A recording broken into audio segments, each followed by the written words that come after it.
Hi everyone, today we're going to look at how you can live stream with vMix, and we'll be going over all of the settings you need to know to get started. In this video, we're going to start out with the basics of live streaming and how to stream to one location. If you'd like to know a little bit more about streaming to multiple locations, there's a link in the description below. So if you're here looking at live streaming videos, chances are you already know what live streaming is, but for those that don't, live streaming allows you to broadcast your video productions onto the internet. You can connect your computer to the internet, create a video production in vMix, and then send your content to a streaming provider that's going to display it for you. There are many streaming providers available. Some are free and some are paid. And they all have different features, different requirements, quality settings, and they all cater to different audiences. If you're looking to do some live streaming, it's best to do some research first to find the best platform for you and your content. A free provider such as a social network may give you a huge audience, but might offer less control over your content. A paid provider may not give you the same reach, but may be more reliable and give you more control and flexibility. Now we're going to jump over to the vMix interface and take a look at the streaming settings. So here we are in the vMix interface. I've currently got vMix 21 running, so if you're using a different version, it might look slightly different. I've got a really basic production set up here with some videos and some titles that it's ready to go. Now I want to stream it out to all of my adoring fans. Well, that's mainly my mum, but if you're new to vMix and you want to learn about creating a production, check out some of the Getting Started with vMix videos linked in the description. They've got some step-by-step guides on how to get started. So if I want to actually stream out this awesome production, I need to go into the streaming settings and set up my stream. In vMix, your streaming settings are located in the bottom of the interface.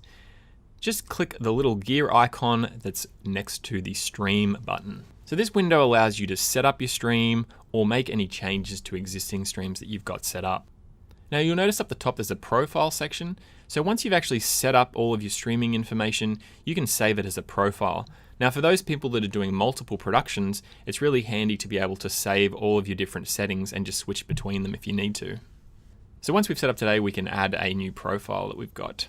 So underneath that you'll see the 1, 2, and 3, and this refers to streaming to multiple locations.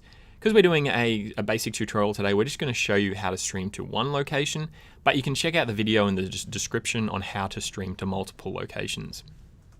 Now, as we mentioned before, there are a ton of different streaming providers out there, and the list seems to be growing every day.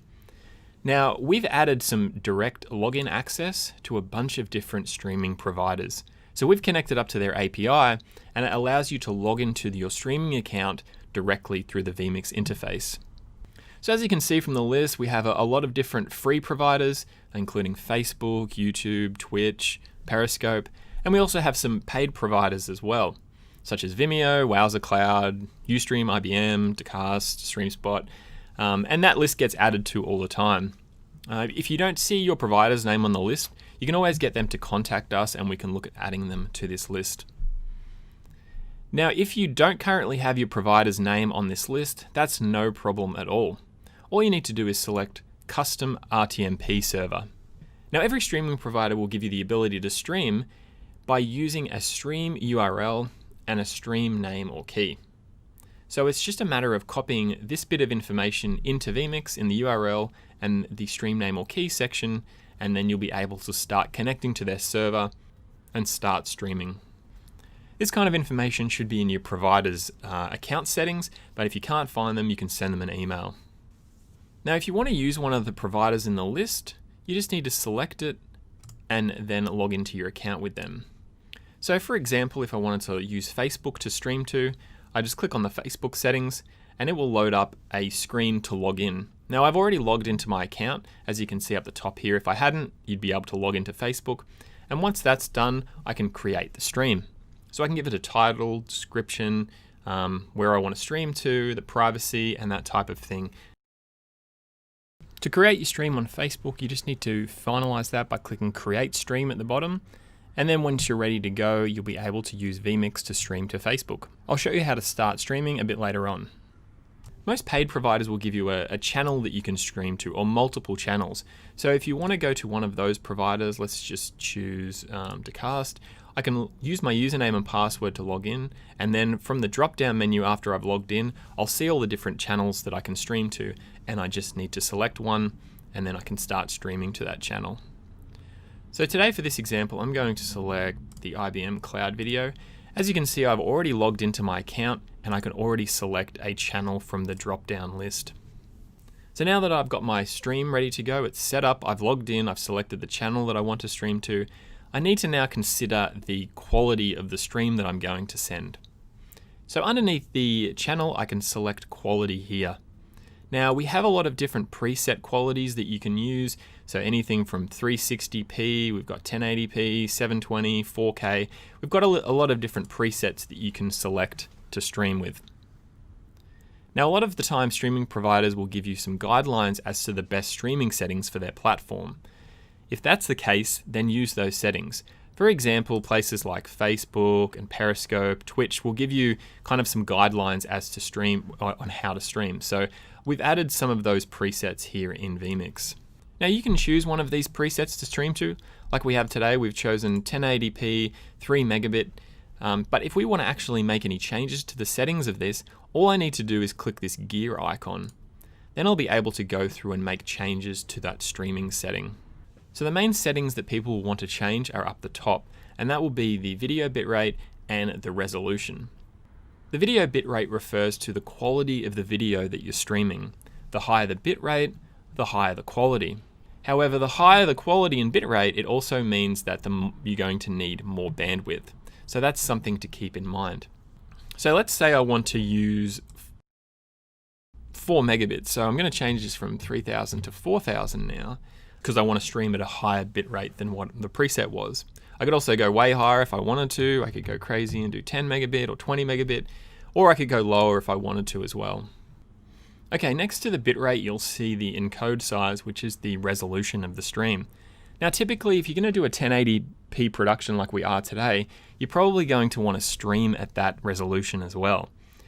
Now, sometimes when you do a stream, your provider might not accept a particular resolution, so you may want to lower this down to 720 or something like that. So you can choose to change the resolution there as well. Now I could also go back here and select 720 as well. I don't have to necessarily do that from the settings if I don't want to. Now the rest of the settings here can probably be left the same, unless you've got strict instructions from your streaming provider to make specific changes here, or you've got experience with streaming settings, I would leave these the same. Some streaming providers will have very specific requirements that you may need to tweak here, but unless they do, I would leave it all the same. Now, one thing you might want to change is the aspect ratio. So let's say you wanted to stream square or vertical, you can select that here. But we're just going to leave it original for now, which is widescreen. All right, so now up the top, we've got everything set. We've got a 4 megabit production, and we're going to be streaming at full HD, and so now we're going to click save. Okay, one really big thing to consider when you do a live stream is the speed of your internet connection. Now, the speed of your internet connection will determine the maximum quality that you can select for a reliable stream. So we have a rule around here not to go over 50% of our upload speed, just in case there are any sort of network issues that we can't predict. So for example, for our stream here, we've selected 4 megabit for our bitrate. So if we were going to stream that from our location here, we would need to make sure that we had an 8 megabit upload speed, which is double what our bitrate is. So we're really cautious when it comes to our upload speed. A lot of people will go 60, 70, or even 80% of their upload speeds with their stream, but that's entirely up to you. If you've got a really high upload speed, if you've got a 100 megabit connection, then you've obviously got a lot of headroom.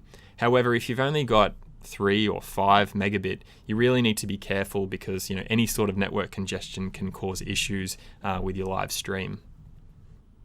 So it's really important to test out your stream. So do a speed test for your connection, and also try and do some testing in some real world conditions to make sure that you're going to have a great connection. All right, so underneath the quality setting is an important tick box here. and that says use hardware encoder. Now, one of the good things about vMix is it gives you the ability to use your computer's graphics card to do the encoding. So that means that you're taking a lot of the pressure away from your CPU doing the encoding for a stream or a record, and you can actually use the graphics card for that. So if you've got a newer NVIDIA graphics card, such as a 9 series or a 10 series or later, you can tick this box here to do the streaming encoding on the graphics card. So those particular cards allow you to do up to 2 encodes, so you can choose to use the streaming for one and a recording for another one, freeing up your CPU for other tasks. Alright, so once we've logged in, we've got all our streaming settings ready to go. We're using the hardware encoder. I'm going to go up the top, click add, and I'm going to create a stream. So now I've got this profile set up, and I can click save and close down the bottom. Okay, so when we're ready to start streaming, all we need to do is click the stream button down here, or we can go into the settings again and click start one. So when we start streaming, it's going to stream whatever's in the program output window here to our streaming provider. So I'm going to go ahead and click the stream button.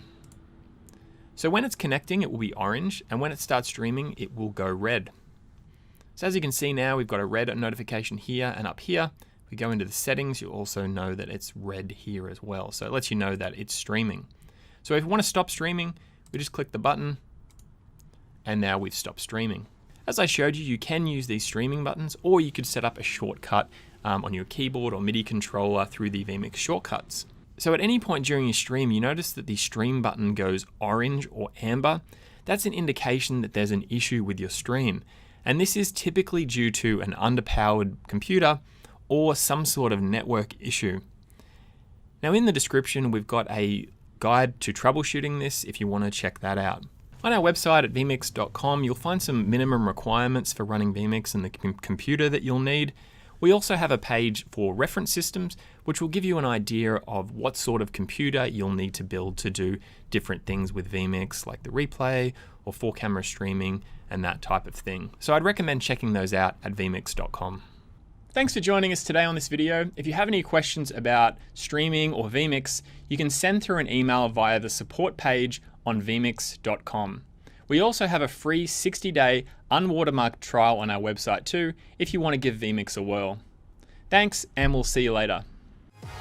Thanks for watching. Click to watch another exciting vMix video, or head to vmix.com for a free 60-day trial. See you later.